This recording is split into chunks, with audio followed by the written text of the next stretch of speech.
დემოკრატიული ჩართულობის ცენტრში გამართულ ბრიფინგზე 2010 წელს ჩაქვის ტერიტორიაზე მოსახლეობისთვის ჩამორთმეულ მიწებზე ისაუბრეს.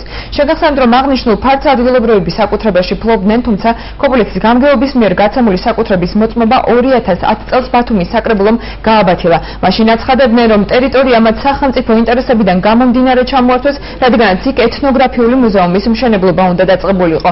როგორც გაირკვა, ერთ-ერთი მესაკუთრის კახაბერ სხვიტარიძის საჩივარი სააპელაციო სასამართლომ დააკმაყოფილა იურისტების განცხადებით, მიუხედავად ამისა ბათუმის საკრებულოს საკითხის განხილვას და სასამართლოს განაჩენის აღსრულებას აჭიანურებს. უფრო ცუდ თემის შესახებ მათ ეს მთავარ გამოშვებაში ვისაუბრებთ.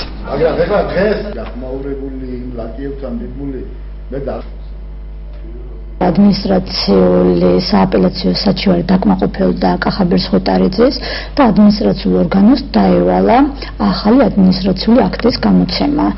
და რატომღაც საკრებულო ჩვენს და გასაკვირად აჭიანურებს ამ საქმის დასრულებას და როცა უკვე კახაბერ სხვიტარიძე მიდის განცხადებით და ყოველთვის ყოველ კვირაში აწუხებს, ისინი მხოლოდ პასუხობენ, რომ საქმე წარმოებაშია, მაგრამ წარმოება შეიძლება დაუსრულებლად მიმდინარეობდეს. მაგრამ მოგეხსენებათ, რომ ეს საქმე ეხება ეთნოგრაფიული მუზეუმის მშენებლობას, რომელსაც ეწირება კახაბერ სხვიტარიძის საკუთრება.